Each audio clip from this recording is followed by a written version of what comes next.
ಇವತ್ತಿನ ಕಾಲದಲ್ಲಿ ಪ್ರತಿಯೊಬ್ಬರಿಗೂ ತಮ್ಮ ಭವಿಷ್ಯವನ್ನು ಭದ್ರಪಡಿಸಿಕೊಳ್ಳಬೇಕು ಅನ್ನೋ ಆಸೆ ಇದ್ದೇ ಇರುತ್ತೆ.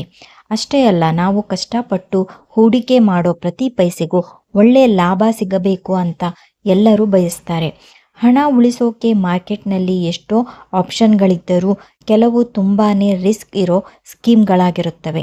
ಅಂದರೆ ನಮಗೆ ಬೇಕಿರೋದು ಯಾವುದೇ ಅಪಾಯವಿಲ್ಲದ ಮತ್ತು ಗ್ಯಾರಂಟಿ ರಿಟರ್ನ್ಸ್ ಕೊಡೋ ಪ್ಲಾನ್. ಅಂತಹವರಿಗಾಗಿಯೇ ಇರೋದು ಅಂಚೆ ಕಚೇರಿ. ಈ ಅದ್ಭುತ ಯೋಜನೆ ನೀವು ಪ್ರತಿ ತಿಂಗಳು ಸ್ವಲ್ಪ ಸ್ವಲ್ಪವೇ ಹಣ ಉಳಿಸಿ ದೊಡ್ಡ ನಿಧಿಯನ್ನು ನಿರ್ಮಿಸಲು ಪ್ಲಾನ್ ಮಾಡ್ತಿದ್ರೆ ಪೋಸ್ಟ್ ಆಫೀಸ್ ಮರುಕಳಿಸುವ ಠೇವಣಿ ಯೋಜನೆ ಅಂದ್ರೆ RD ನಿಮಗೆ ಬೆಸ್ಟ್ ಆಯ್ಕೆಯಾಗಿದೆ. ಪೋಸ್ಟ್ ಆಫೀಸ್ RD ಅನ್ನೋದು ಮಧ್ಯಮ ವರ್ಗದ ಜನರಿಗೆ ವರ ಅಂತಾನೆ ಹೇಳಬಹುದು. ಇದರಲ್ಲಿ ನೀವು ಪ್ರತಿ ತಿಂಗಳು ನಿಗದಿತ ಮೊತ್ತವನ್ನು ಠೇವಣಿ ಮಾಡಬೇಕಾಗುತ್ತದೆ. ಈ ಯೋಜನೆಯ ಅವಧಿ 5 ವರ್ಷಗಳಾಗಿರುತ್ತೆ. ಶೇರ್ ಮಾರ್ಕೆಟ್ನ ರಿಸ್ಕ್ಗಳಿಂದ ದೂರ ಇರಬೇಕು ಮತ್ತು ಸುರಕ್ಷಿತವಾಗಿ ಲಾಭ ಗಳಿಸಬೇಕು ಅನ್ನೋರಿಗೆ ಇದು ತುಂಬಾನೇ ಪ್ರಯೋಜನಕಾರಿ. 5 ವರ್ಷ ಮುಗಿದ ಮೇಲೆ ನೀವು ಠೇವಣಿ ಮಾಡಿದ ಹಣಕ್ಕೆ ಬಡ್ಡಿಯನ್ನ ಸೇರಿಸಿ ದೊಡ್ಡ ಮೊತ್ತದ ಹಣ ನಿಮ್ಮ ಕೈ ಸೇರುತ್ತದೆ. ಬನ್ನಿ ಈಗ ಅಸಲಿ ಲೆಕ್ಕಾಚಾರನ ನೋಡೋಣ.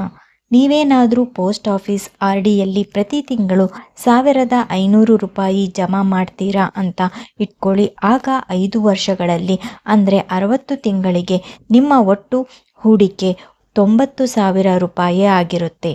ಸದ್ಯಕ್ಕೆ ಇದಕ್ಕೆ ವಾರ್ಷಿಕ ಶೇಕಡ 6.70 ಬಡ್ಡಿ ದರ ಸಿಗುತ್ತೆ. ಹೀಗೆ ಲೆಕ್ಕಾಚಾರ ಹಾಕಿದ್ರೆ 5 ವರ್ಷಕ್ಕೆ ಸುಮಾರು 1,07,000 ರೂಪಾಯಿ ಸಿಗುವುದು ಗ್ಯಾರಂಟಿ. ಒಂದು ವೇಳೆ ನೀವು ತಿಂಗಳಿಗೆ ಕೇವಲ 1,000 ರೂಪಾಯಿ ಮಾತ್ರ ಹೂಡಿಕೆ ಮಾಡ್ತೀವಿ ಅಂದ್ರೆ 5 ವರ್ಷಗಳ ನಂತರ ನಿಮ್ಮ ಕಡೆಯಿಂದ ಜಮಾ ಆಗಿರೋ ಒಟ್ಟು ಅಸಲು 60,000 ರೂಪಾಯಿ ಆಗಿರುತ್ತೆ. ಇದಕ್ಕೆ ಬಡ್ಡಿಯನ್ನ ಸೇರಿಸಿದ್ರೆ ಮೆಚುರಿಟಿ ವೇಳೆಗೆ ಅಂದಾಜು 71,000 ರೂಪಾಯಿ ನಿಮ್ಮ ಅಕೌಂಟ್ಗೆ ಜಮಾ ಆಗುತ್ತೆ. ಸಣ್ಣ ಮೊತ್ತದ ಉಳಿತಾಯದಿಂದ ಇಷ್ಟೊಂದು ಲಾಭ ಅಂದ್ರೆ ಸುಮ್ಮನೆ ಅಲ್ಲ. ಬಹಳಷ್ಟು ಜನ ಸರ್ಕಾರಿ ಕೆಲಸ ಅಂದ್ರೆ ನೂರಾರು ಡಾಕ್ಯುಮೆಂಟ್ಸ್ ಇರುತ್ತೆ, ಸುಮ್ಮನೆ ಅಲೆಯಬೇಕು ಅಂತ ಅನ್ಕೋತಾರೆ. ಆದರೆ ಈ RD ಖಾತೆ ತೆರೆಯುವ ಪ್ರಕ್ರಿಯೆ ತುಂಬಾನೇ ಸಿಂಪಲ್. ನೀವು ಯಾವುದೇ ಟೆನ್ಷನ್ ತಗೊಳ್ಳದೆ ಅವಶ್ಯಕತೆ ಇಲ್ಲ.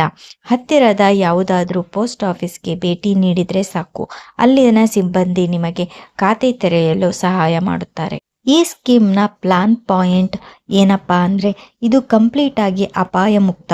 ಖಾಸಗಿ ಸ್ಕೀಮ್ಗಳ ತರಹ ಇಲ್ಲಿ ನಿಮ್ಮ ಹಣಕ್ಕೆ ಮೋಸ ಆಗೋ ಭಯ ಇರೋದಿಲ್ಲ.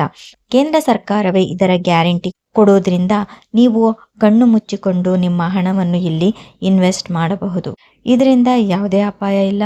ನೀವು ಆರಾಮಾಗಿ ತಿಂಗಳ ನಿಮಗೆ ಎಷ್ಟು ಸಾಧ್ಯನೋ ಅಷ್ಟು ಹಣವನ್ನು 1,000ದಿಂದ ಹಿಡಿದು 2,000, 3,000 ಅಲ್ಲಿಯವರೆಗೂ ನೀವು ಎಷ್ಟು ಸಾಧ್ಯನೋ ಅಷ್ಟು ಇದರಲ್ಲಿ ನೀವು ಹಣವನ್ನು ಇನ್ವೆಸ್ಟ್ ಮಾಡ್ತಾ ಹೋಗಬಹುದು.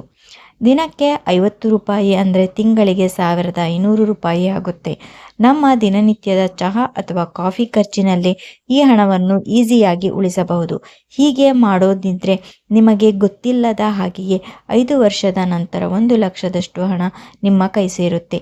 ಮಕ್ಕಳ ಎಜುಕೇಶನ್ ಅಥವಾ ಮನೆಯ ಸಣ್ಣ ಪುಟ್ಟ ಖರ್ಚುಗಳಿಗೆ ಇದು ಒಂದು ಬ್ಯಾಕಪ್ ಆಗಿ ನಿಲ್ಲುತ್ತೆ. ನಾಳೆ ಮಾಡೋ ಉಳಿತಾಯಕ್ಕಿಂತ ಇವತ್ತು ಮಾಡೋ ಸಣ್ಣ ಹೂಡಿಕೆ ನಿಮ್ಮ ಭವಿಷ್ಯವನ್ನ ಚಂದ ಮಾಡುತ್ತೆ. ಹಾಗಾಗಿ ಹತ್ತಿರದ ಅಂಚೆ ಕಚೇರಿಗೆ ಒಂದು ವಿಸಿಟ್ ಹಾಕಿ ಆ RD ಸ್ಕೀಮ್ನಲ್ಲಿ ಖಾತೆ ತೆರೆಯಿರಿ. ಹಣ ಉಳಿಸಿ, ಲಾಭ ಗಳಿಸಿ ಮತ್ತು ನಿಶ್ಚಿಂತೆಯಾಗಿರಿ. ನಿಮ್ಮ ಭವಿಷ್ಯ ನಿಮ್ಮ ಕೈಯಲ್ಲೇ ಇದೆ. ಈ ಮಾಹಿತಿ ನಿಮಗೆ ಇಷ್ಟವಾಗಿದ್ದರೆ ಲೈಕ್ ಮಾಡಿ, ಸಬ್ಸ್ಕ್ರೈಬ್ ಮಾಡಿ ಹಾಗೂ ಬೆಲ್ ಬಟನ್ ಕ್ಲಿಕ್ ಮಾಡಿ. ನೋಡಿದ್ದಕ್ಕೆ ಧನ್ಯವಾದಗಳು.